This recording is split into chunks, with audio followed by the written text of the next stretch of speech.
and we were playing in a crowd quite a bit, which there can be some good things, from that. If we read the game, read the coverages, and make the appropriate plays, but you have to give them credit for their activity. And, they jammed us up, several times in the paint, with quick hands, strip downs, things of that nature. We have to shore that up. That's 2 games in a row of that. We do have to be aggressive and then make the appropriate plays with appropriate. With 2 chances still to close out the series, but with 2 losses by 30 total points, mentally, are you concerned about where this team is? Can you just tell us sort of in the locker room, where is this team? Who cares about mood? We have a gnarly group, so I think so much of that is overrated. It's a competitive series. You always expect, things to be challenging in the conference finals. One game doesn't lead to the next game. Based on all the experience that we've had, it doesn't matter in the playoffs. It doesn't matter if you lose by whatever. We beat them by whatever in game 3. It just doesn't matter. It's about, collectively preparing and putting together, a great game. We'll play much better on Saturday. And that's all we just have to focus on right now. Spo, we're so used to seeing Jimmy play at such a high level in the postseason. From what you saw tonight, why do you think he struggled to find his rhythm? Our offense was disjointed a little bit. We weren't able to initiate our offense, get the ball where we needed it to go in spots where you can operate. If we can get Jimmy in his comfort zones and strength zones more consistently, he'll be just fine. And we'll work on that, the next 48 hours. But collectively, we do have to play with more intention and force and poise offensively, which we're fully capable of doing. With the way they're jamming you up, you said offensively, does that require quicker decisions a little bit? Yeah, I think, in the second half, we had some more decisiveness, with our on the catch, on the dribble, things like that. And, when teams step up their pressure, that's what you have to be. You have to make quicker decisions and be decisive with your actions. Now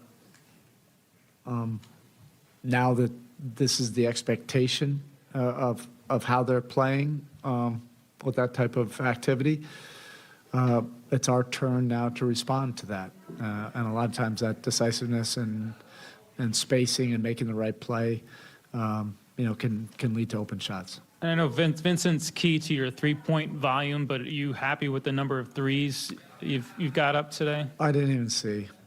I assume it's a low number. If they're, yeah, and they shot whatever they shot. Look, as long as we're getting intentional with our offense and we're playing how we want to play,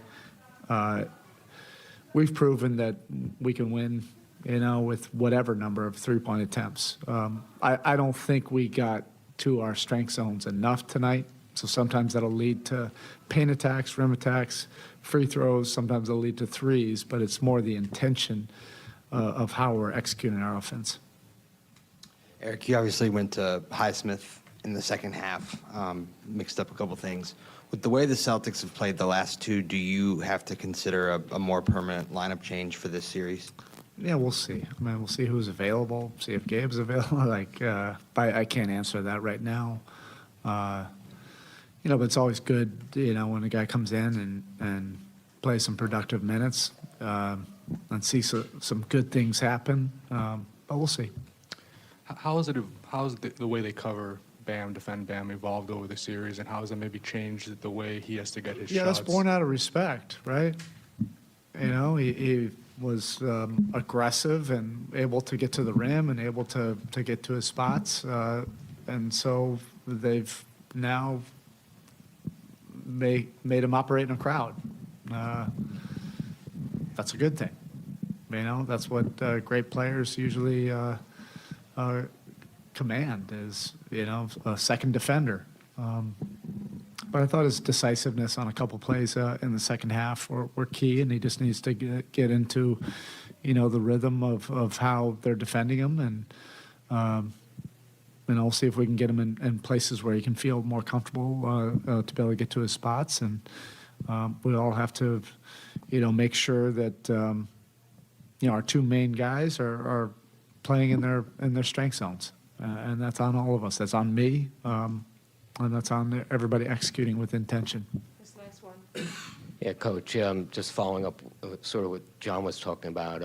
With Gabe out, I know Jimmy missed the second game against New York, but you guys had such a rhythm and the toughness that he gives you. Is that I know you're the last one to make excuses, but is that No, something there's no that- excuses. Yeah. No, not at all. But the Celtics outplayed us tonight. That would be a disservice to how they took control of this game.